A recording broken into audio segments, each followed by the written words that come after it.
Hey guys, this is Rocking3 bringing a live commentary, Forza 5. And today I'm going to take a little bit of spin, a little bit different spin on what I want to talk about today. So I want to go over the Viper challenge that we just recently had. That was the Bounty Hunter challenge. And I want to talk about some of the experiences that I've had throughout the last, I'm going to say 3 months now. I think I got this back in November. And also, I want to talk a little bit about my friend Moneyman 300, just to kind of give you an idea of what kind of collaboration that we do, so you guys have an idea of maybe you want to find a buddy to kind of work with a little bit and kind of bounce things off of as well. Him and I work together quite a bit on cars, but I'll get to that. So up on the screen here, you're going to see my profile. You can see I'm current level of 566. And I have been playing for quite a while. I got over 12,700 miles logged on here. So I have quite a bit of driving in here. I kind of enjoy going in here and changing titles and stuff like that too, but just wanted to kind of show you where I was at in the game. So what I want to first talk about is the Viper Challenge. The Viper Challenge was really interesting because it really did help me learn a few things. It's made me take a little bit of a jump in the way that I drive. I want to find the car real quick. But the Viper Challenge, because it was a high-speed track, it was a track I really hadn't raced because we all had just downloaded it. And I hadn't really raced on that track, and I really hadn't used that car, and I don't typically drive at that level. So that was pretty unusual for me as well. Do I know which one it is?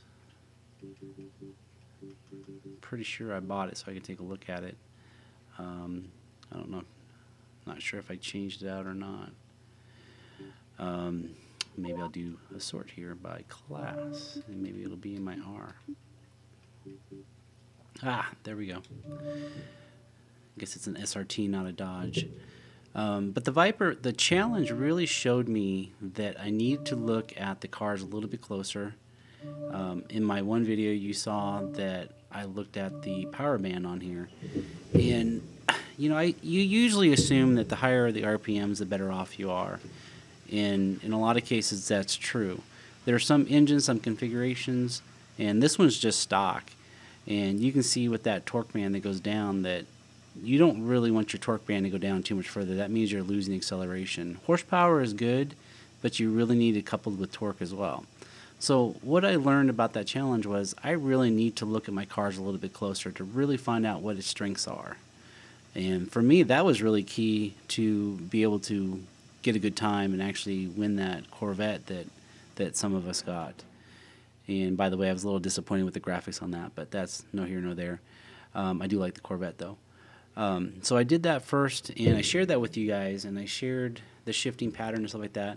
Well, the other thing that it really taught me as well is the driving portion of it.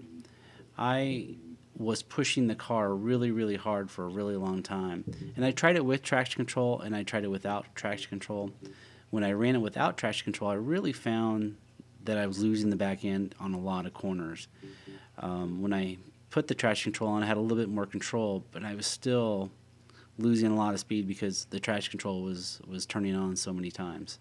So what I learned from this particular race, and this may be more true in the higher levels than it is the lower levels, because in the D class and C class you seem to throw the car around a little bit more. In this case, you have to drive it really, really smooth. So I've been told before that I'm a very late braker, and I didn't really comprehend what that meant. So I'm just braking way too late, I'm driving way too hard. So this car really made me look at my style of driving. And I am braking earlier, and I'm, instead of acceleration or brake all the time, I'm coasting through some of the corners, and you keep your momentum a lot better when you're not going in so fast and braking so late. So I'm trying to figure out a way to get better momentum through all the corners. I think that's probably what some of the top people are doing. Especially when you think about this Viper race, there were some people running 213s. I was in the really high 215s, and they were over 2 seconds faster. That's a pretty big gap. What were they doing differently? A lot of it was they were keeping, if they had traction control, they weren't using it, and if they didn't have traction control on, they weren't losing the back end. So it was all about driving smoother. So what I found with the higher horsepower cars is I need to brake a little earlier, keep a little momentum through the corners, and hit the gas coming out of the corner as soon as possible without being too soon and losing the back end. I mean, I know this is all different with all-wheel drives and front-wheel drives as well, but I think it'll pretty much carry over to all of them.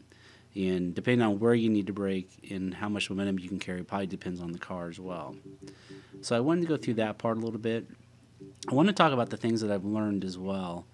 I want to pick a little bit more standard car here, not the... this one's fine. We'll go through the GTO. I just want to show you some tuning aspects, some of the things that I've learned throughout playing the last few months and from previous Forzas as well. Sometimes they apply, sometimes they don't. So let's just take this A700 for an example. And I just want to go through all the categories, and you can apply this to your builds going forward. Because I'm going to talk about each setting kind of more of a general sense. The tire pressure, a lot of this comes down to the temperature of your tires when it's at peak temperatures. And I believe you want it between 225 and 240. I don't think you want it much higher than that. And so you don't want it much higher than that. So you have to just kind of do this. Depends on what kind of car you have, how heavy it is. I generally run about 28.5, and I find that to be a pretty good setting. But I'm not always going out there and checking to see what my tire temperature is. So there's probably times I should run it a little bit lower. The one downside about running it lower, I've seen some people run it at like 25.5, 26, is that when you're lapping in a multiplayer race, that first lap is sometimes a little slidey. So just be aware that if you want to run really good times in your 10th, 12th, 13th lap and you're doing rivals, you can run this a little bit lower, but just know your first couple laps is going to be a little more difficult. Sometimes in a multiplayer, the race is only 3 laps, so you have to be really careful around that. The gearing is something that I probably need to get into more specifically. I have been using just the final drive to adjust all my ratios. I have found a couple of cars that have a really, really steep 6th gear, and it just slows me down. I've had to make single adjustments, but I've never gone through and made all these adjustments. I would like to, when I really start trying to attack the leaderboard, I would like to start working with my gear ratios when I have the ability to with either the sport or the race transmission. So that's all I'm going to talk about for the gearing. The alignment is something you're going to see. These numbers have been pretty much my standard for quite a while. What I'm learning is, and you'll see this when you race other people, is they're using even more camber. I'm going to start working my way up, so I'm going to probably add probably 1.0 to each one and start testing them out on different cars. The other thing I'd like to do is kind of run flat with the toe, keep the tires kind of pointing in the right direction. But at this point, this has been my standard. The caster is something I played with, and I think I have this kind of figured out, is that the higher that these two are, or I should say lower since they go negative, the higher you want this. So this is kind of compensating for those two. With the toe, if you are neutral, that would let you know if you understeer, you would want to run these positive and these negatives to create more oversteer with your toe, and you go the other way as well. So if your car understeers a lot or oversteers a lot, you can create it by going this way. That is pretty extreme what I just showed you.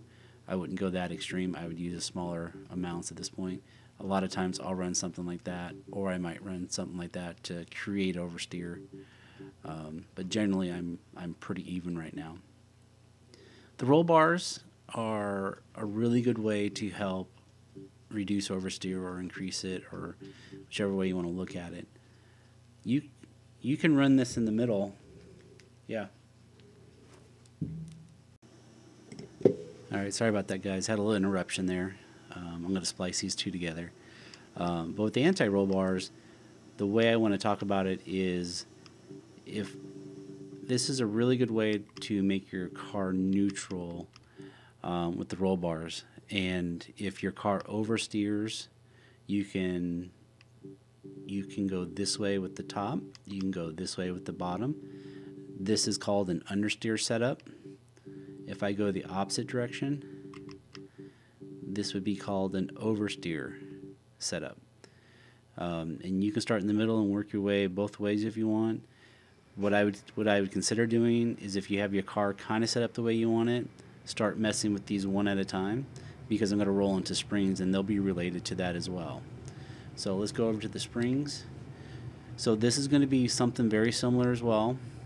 This will create more oversteer, but it'll also help you with traction. If you have an issue, like if you have this really, really high and you find that your front end is pushing out and you're creating a lot of understeer, you can move this down. That'll give you more traction and actually lead you to more oversteer.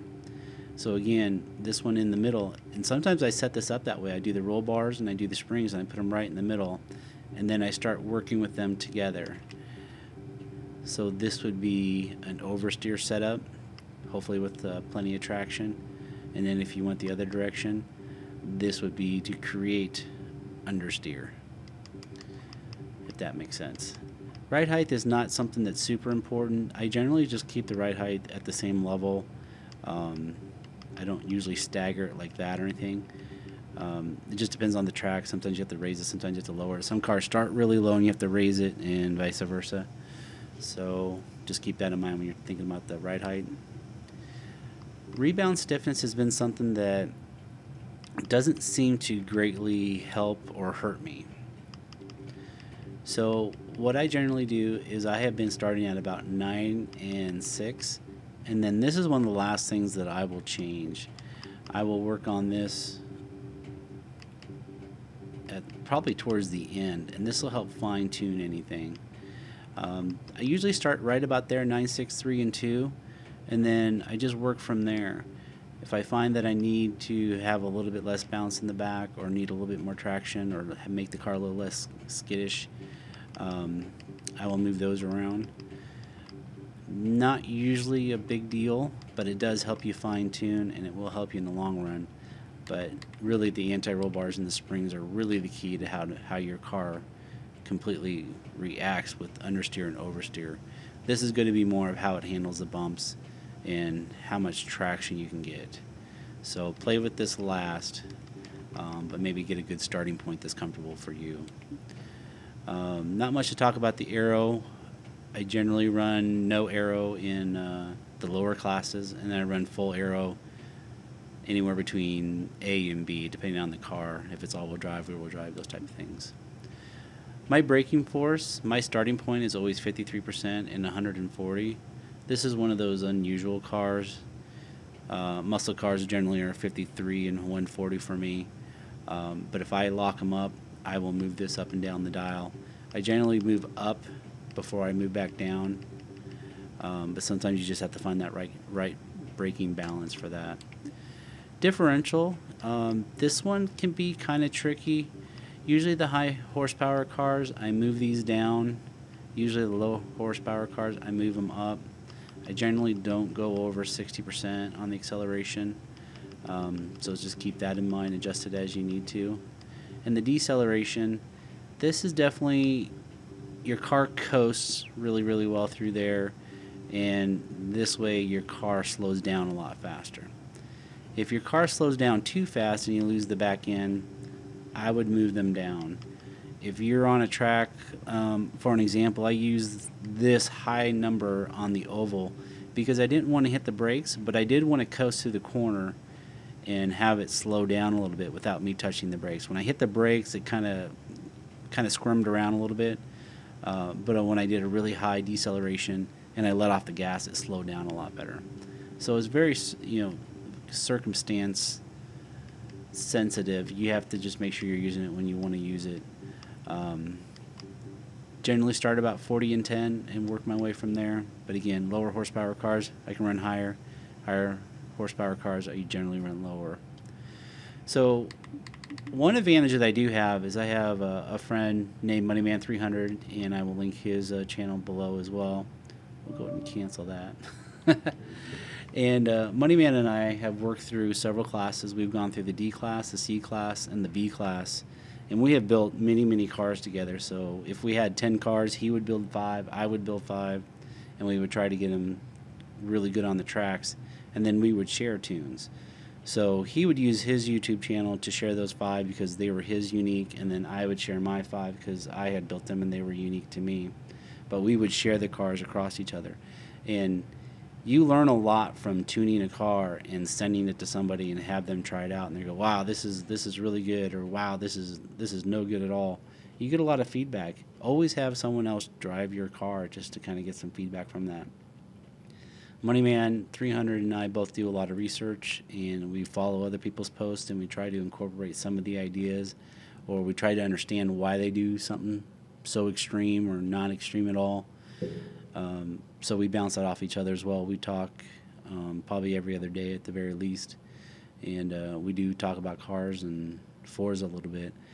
So we do help each other quite a bit, and it does help to have somebody drive your car and go, this is out of whack, or I can't keep the back end down, because everybody has a little bit different driving style.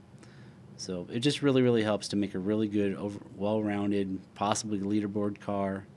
One of the things we enjoy doing is taking a car that barely can crack the top 500 and see if we can get the top 200 with it. We know we won't get the top 10, but we might be able to get a top 200, 250. But it really helps. And as we learn something, we share it with each other. So if you have any questions, throw it out here on the YouTube channel, and I'll try to answer them. I always give out any answers that you guys ask.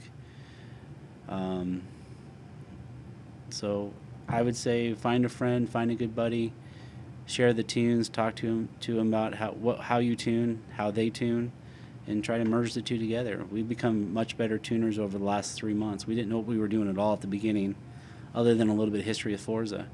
But Money and I put our time together and our thoughts together, and we're making some pretty good cars, and we're pretty proud of it.